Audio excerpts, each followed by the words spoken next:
guys, welcome back to Real Time JC, Real Time Jesus with me, Stephanie, and episode 26. The title of today's devotion is The Preparation in the Separation. And we're talking about John the Baptist's delay today. And I'm really excited about today's episode. God was really profound in the devotion in my quiet time with him today, and I can't wait to share it with you. But first, I wanted to say a quick welcome to those of you who are watching Real Time JC for the very first time. Know that the God of the universe cares for you so much that he tasked me with filming this episode for you. Guys, I don't know how I can even help you to comprehend or understand how much you are loved. In real time, God's working on me, and he's developing me in things that I would have never thought possible. And I'm thankful, and I feel blessed to be able to share those things with you, just like I'm sharing with a friend. Like, you guys, you are my friend. Even though I may not know you, like to shake your hands or see you in person, know that my hope is that you feel like you're just having a conversation with a friend. You're not alone on this journey. Don't forget to subscribe. Don't forget to hit the share button and share with all of your friends, because there's somebody out there who needs to hear what God has for them in this present moment. All right, so let's get ready to dig in. During my time this morning with Jesus, he brought me to something very, very profound. And it involved John the Baptist. John the Baptist and his story is how I got there this morning. The excitement of ministry, the thought that John grew up knowing the story of the angel Gabriel coming to his father. I mean, just think about that for a second. I don't think we talk about this much at all. I know I've never heard about this in any Christmas story or any reference to really John the Baptist at all. But by the time John came into public ministry, he was not the same guy in my brain, like as God has been revealing that to me this morning, as he would have been growing up in the town that he was in. John grew up knowing the story. He grew up knowing that his parents were too old to have him. He grew up knowing that he was the miracle child before the miracle child of Jesus. He grew up knowing that the name he had been given was given by the angel to his dad.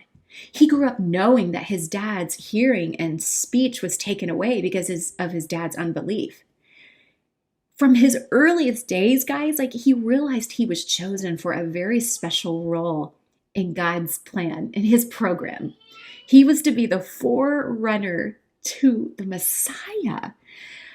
Just let that sink in for a minute. He would have known all of those things growing up. Think about that. It just blows my mind. Just think about as he learned the scriptures from his father, who was a priest in the temple, he would have learned that some of those scriptures were applying specifically to him, like the ones in Isaiah 40 and the ones in Malachi 4. Those scriptures would have been applying to him. You may be hearing my little granddaughter in the background. This is real time, guys. This is real time. Would John have become a little prideful about that? Would he have been walked around like, guys, that scripture's about me? Would he have had to really work through some of those things with God? I mean, he was sinful.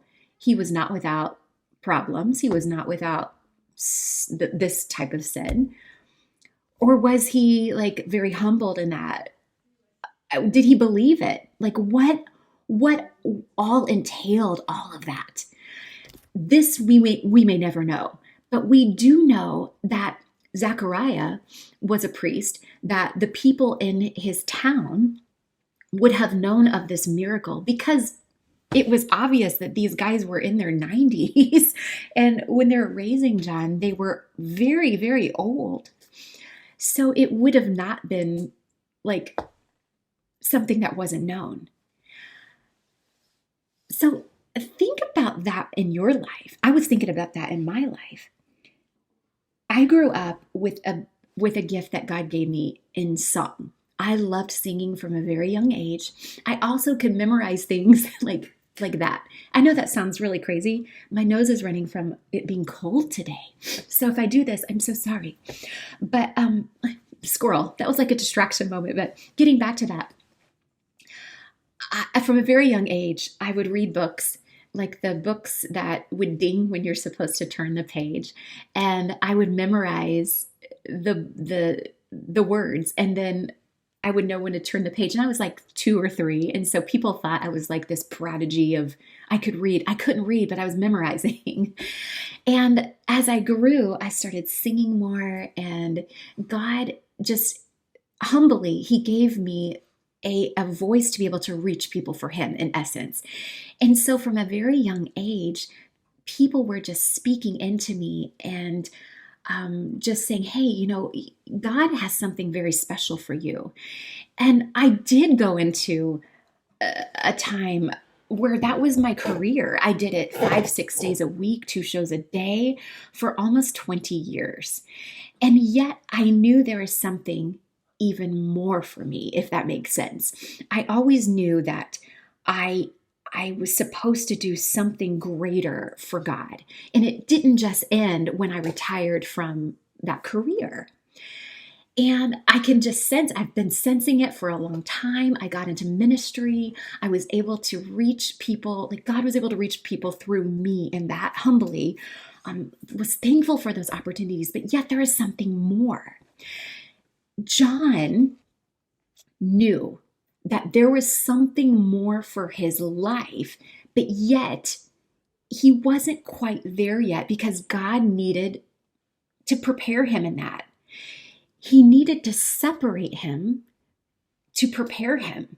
He needed to prepare him in the separation. What has been spoken over you in your life? Have there been people, like say maybe there's been a coach, there's been a Sunday school teacher, there's been a pastor, there's been a parent, a grandmother, a friend who has seen the gifts that God has in you, who has seen the potential and knows that you were created for something great. And honestly, it's just dropped in my spirit to share with you this. If you're watching this right now, you were created for something great. God has created each one of us uniquely and wonderfully with a very special purpose. There's a unique purpose with the gifts and things that He's given us. And there's also the common thing. We're all supposed to help people find and follow Jesus. That's it. Like literally, that's it. That's it. That's your purpose. But the way that we do that is unique to each individual, which is so beautiful. I think like another thing's dropping in my spirit too. I think I need to share this too. The excitement of ministry can sometimes deter you from the preparation of ministry. There is a very big significance about waiting and the delay, being prepared and being separated to be prepared, if that makes sense. Now let's look at the flip side of the coin. Maybe you've been on this side where you've made some wrong choices in life. Maybe you were a little hyperactive as a child and you were just always getting into trouble. I mean, you weren't doing stuff that was like really, really sinful. Like, I don't know. I mean, insert anything that would be sinful for you, but you're just getting into trouble. You were always being the class clown and you were just annoying the heck out of the teacher. And the teacher maybe spoken to you negatively or what you felt was negatively. Maybe you were addicted to drugs at some point, and maybe like it wasn't necessarily like your fault in a sense, where maybe you had an injury and you became addicted to the prescription drug, and then it just catapulted from there, and you became known to people as the guy who just was addicted to drugs and could not stop, or alcohol, or some sort of substance. And then God transformed you. And people don't actually, you feel like people aren't actually believing what God has done in your life and your purpose because they've only known you as this guy. Maybe it wasn't a substance. Maybe it was something different, like maybe you were known as somebody that couldn't be trusted. I don't know, just insert anything, or someone who was always a Debbie Downer, who always go to the worst case scenario. And so when you were transformed and you're ready to walk, you were ready, maybe not God ready, but you were ready to walk into ministry and to speak into people and to really share what God is doing in your life, in the hopes that people would respect you and trust you and believe you. But people weren't ready to believe you. Maybe that's you right now. Guys, like, there is significance in the preparation, in the separation. The preparation and the separation. By the time John the Baptist was ready to come out of the desert, prepare the way of the Lord, to start baptizing people in water, he was transformed completely, not just mind and spirit, but body. He was unrecognizable.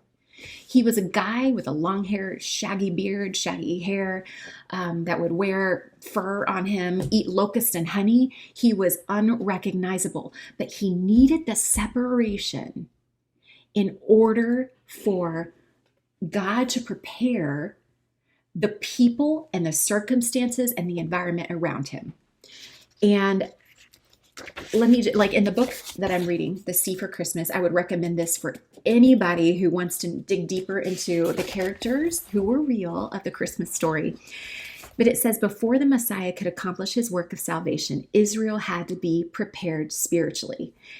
And this was the mission of John the Baptist. This is so amazing. Like, if you just really grasp that, it's amazing. His entire life's mission was to point people to Jesus. But God had to separate him in order to prepare him and to prepare others and situations and circumstances and all of Israel spiritually around him. God has prepared a place for rest for you. An oasis, if I can say that right, an oasis of his presence. I want to encourage you today to never be discontent with the seasons that he has you in of stillness and waiting. It's in those moments, in the quiet of the inactivity, where you are refreshed and made ready for these upcoming seasons of ministry. Guys, God hears your cry. He knows what your heart is in wanting to just share and be ready and to maybe be a pastor, maybe to lead groups, maybe to start a YouTube channel. But first, and this is the profound part, he wants you to discover his heart beyond any other preparation of anything else around you, of anything else. This is what God told me today. All of those things are important, 100%, 1,000%. But the most important thing is that he wants you to discover his heart. And here in this place, in this quiet moment, that is where he's going to do it. In the desert, that is where he is going to do it. So I'm going to leave you with this today, because you can probably hear my little puppy in the background wanting something. And that is this, in Luke 11:9. So I say to you, ask and it will be given to you. Seek and you will find. Knock and the door will be open to you. For everyone who asks receives. He who seeks finds. And to him who knocks, the door will be open. Good stuff. He just wants your heart. He wants you to discover his heart. So, are you ready for that delay? Because, guys, when it's ready, your ministry will be an overflow of his heart. Okay, So don't forget to subscribe today, hit that button, share with your friends, and I will see you next time on Real Time JC.